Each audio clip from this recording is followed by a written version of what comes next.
विचार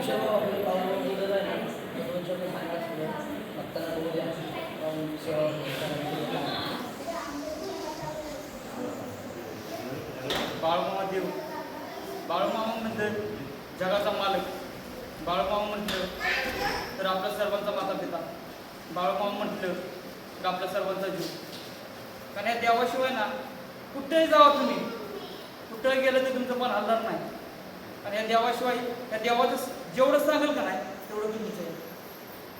आणि आम्ही कसं आहे माहिती आहे का, आम्ही इथं मंदिरावर असतो पण आम्हाला जास्त करून बाळूमाच्या मेंढराचं नाद आहे.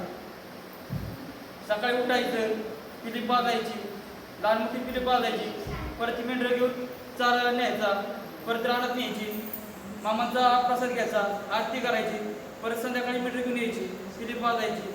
हे आमचं दिनचर्या आहे. आता मामांचं म्हटलं तर काय सांगणं जवळ कमीच आहे.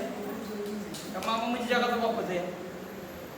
तरी एक अनुभव सांगतो मला मेंढरात काढल्याला. अशी मेंढरं होती ते थोरातवाडीला. एक आपला असा भक्त असता, त्याला कॅन्सर झालता. त्याला कॅन्सर झालताना कारभाराने सांगितलं बाबा तुला मेंढर राखावं लागतील.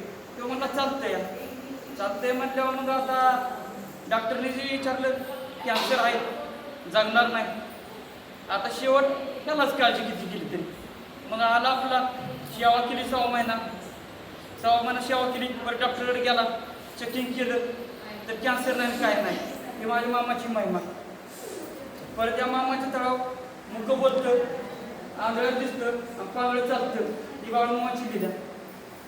आता बोला बोला बाळूमामाच्या नावानं.